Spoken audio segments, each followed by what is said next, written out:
Hey there, I'm Nicole. Welcome back and happy Canada Week. Today is my last video in this week-long Canada series where I'm going to talk about Canadian books or books by Canadian authors, and I'm going to give my recommendations of books that I've read, and then I'm going to talk about some books that are on my Canadian TBR. So this is not a video about Can-Lit necessarily, Canadian literature. There's going to be nonfiction and fiction, memoir, as well as everything from middle grade to adult. So let's get started. My first book recommendation is called Almost Invisible by Maureen Garvie. This book is about a girl who lives in Kingston, Ontario, which is where I went to school for my undergrad. It's for adults, but it's about a kid, and she has a difficult home life and she ends up kind of running away. It's about family and friendship and there being more to people than you can see.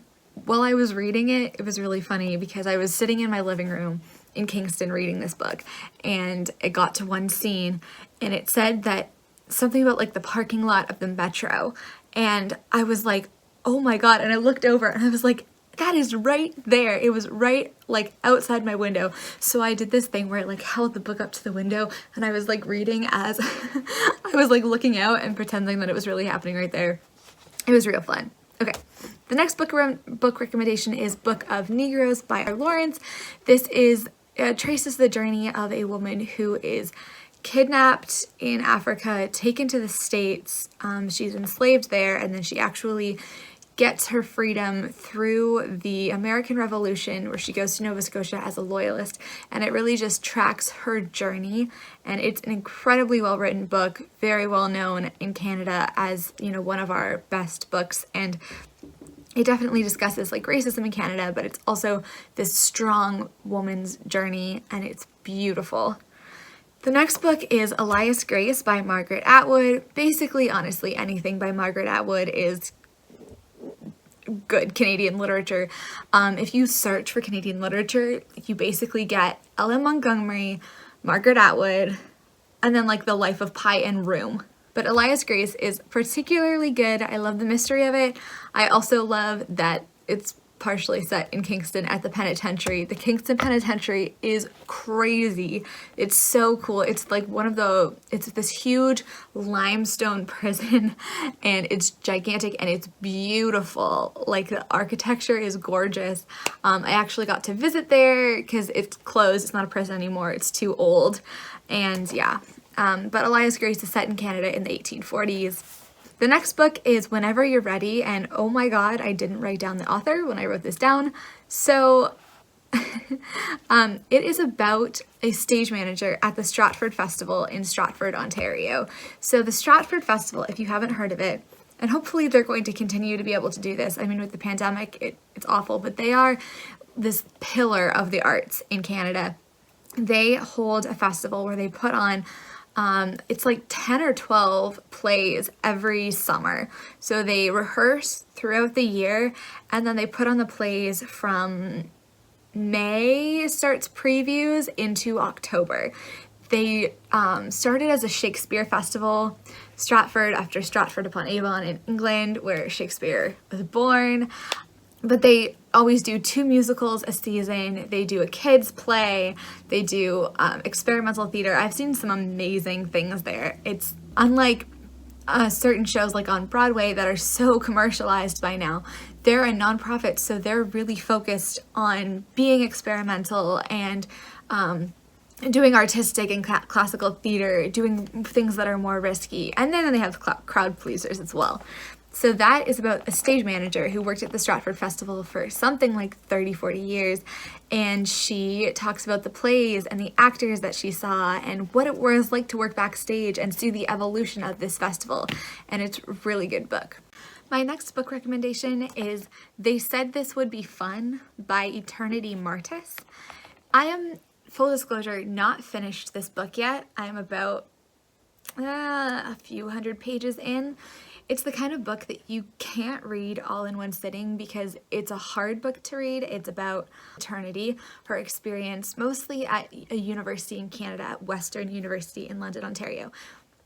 It is very well written.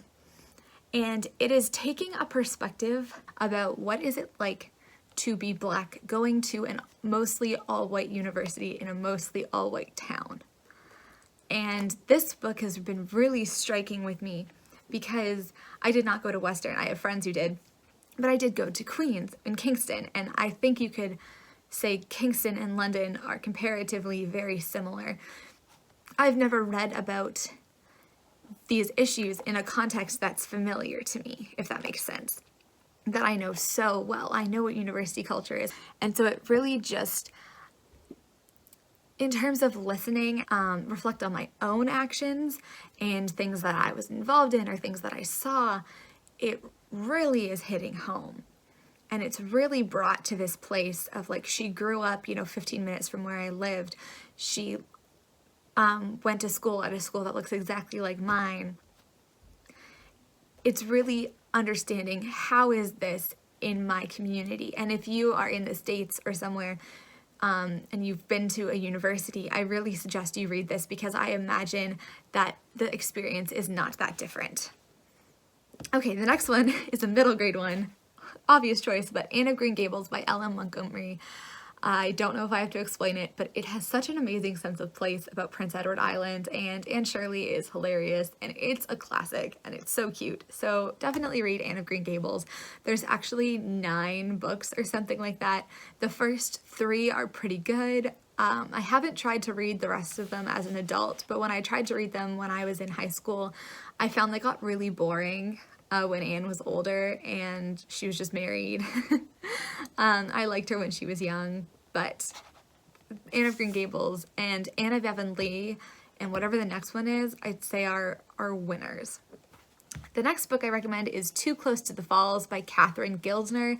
This is a memoir about a woman who grew up right near Niagara Falls, and Niagara Falls is cool because it's like right on the border of Canada and the US, and it just has a lot of like history and a big sense of place. I can't remember exactly what it's about, to be honest. I know that she had some troubles with her family, and it's kind of one of those family memoirs. Again, but the sense of place is so strong, and I remember just loving that book. My next recommendation is a YA book called The Truth Commission by Susan Juby. This is completely different. This is not a memoir or anything. This is like a sweet YA book. It's really cool. It's about, she has another book too called The Fashion Committee, and they're all set in the same kind of world. So it's this visual arts school in British Columbia near Nanaimo, or in Nanaimo. And The Truth Commission is about a girl who is, she's telling the story as if she's writing a, narrative nonfiction, creative nonfiction project. So it's in first person, but she's writing it as if it's like her school assignment with narrative nonfiction. It's also about her family. She has this really famous older sister, and they're uncovering, she and her friends decide to go on this mission of truth where they want to ask people to tell the truth about themselves and see if they get answers, and it goes crazy, and it's an amazing book. The Fashion Committee is also really, really good. And Susan Juby is such a good author. She has a memoir called Nice Recovery that I really want to read as well. That's on my TBR. Okay, the last book recommendation is actually a series. It's a middle grade series. It's the Dear Canada books.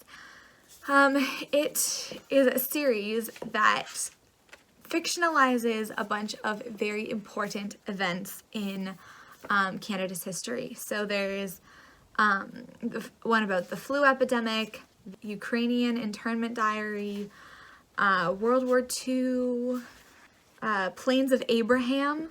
Oh, that one's so good. It's about New France. So that's set in the 1700s. There's War of 1812. There's most likely Confederation. A lot of my original Canadian history is honestly from reading this. There's so many of them. If there's a time that you're interested in, I would really read it. They're nice, fun for adults to read too. They're really informative, and they touch on parts of Canadian history that, like, if you want something more interesting than reading the Canadian Encyclopedia, which is apparently the only reliable source of Canadian history you can find easily on the internet, these books are real good. And they're really cute. So, then there's my TBR. So I don't know 100% what, I've never read these books myself, but I'm gonna quickly give you an overview. So, TBR, so Son of a Trickster by Even Robinson. I actually have that upstairs. I know that it is Indigenous focused. I'm not quite sure. It's about a boy and just kind of his life and what's going on. Haven't read it, but it's supposed to be very, very good. Two nonfictions that I want to read are Policing Black Lives, State Violence in Canada by Robin Maynard, and From Where I Stand, Rebuilding Indigenous Nations for a Stronger Canada by Jody Wilson-Raybould. If you're like, why does the name Jody Wilson-Raybould sound familiar? It's because about a year ago, she was all over the news. She was an MP and she ended up, she was like pressured by Prime Minister Trudeau over something as the Attorney General, the SNC-Lavalin scandal. She ended up resigning. She was kicked out of the Liberal Party. None of this appears to be fair because she seems to have been on this side of integrity. All of this is made worse by the fact that she was one of the very few or the only Indigenous person in the Parliament. But then she ran in the last election as an independent and she got in. So this is the book that she wrote about Indigenous and the rest of Canada kind of nations. So I really want to read that. Okay. Another one is If I Go Missing by Brianna Joney. This is based on a letter that an Indigenous, or the text of it is a letter an Indigenous girl writes to the police. I don't know if it's real or not, but the cover is striking and it touches on the issue of missing and murdered women and girls in Canada. It's supposed to be beautiful. And then there's Amy by Any Other Name by Maureen Garvie, which is about two girls who get in an accident and they end up like switching souls. So one of them goes back to, this rich girl from Toronto goes and lives in Kingston, and it just sounds really fun. And again, Kingston is a really cool city. So yeah, those are my recommended Canadian books as well as books that are on my TBR. I will rate them all below and hope some of these sound interesting to you. Let me know if you've read any of them. Let me know if there's any books either by a Canadian author or by an author from the country that you live in that you think have a really good sense of place and give a really good sense of the culture of where you're living. Thank you so much, and I will see you next time for a pure AuthorTube video.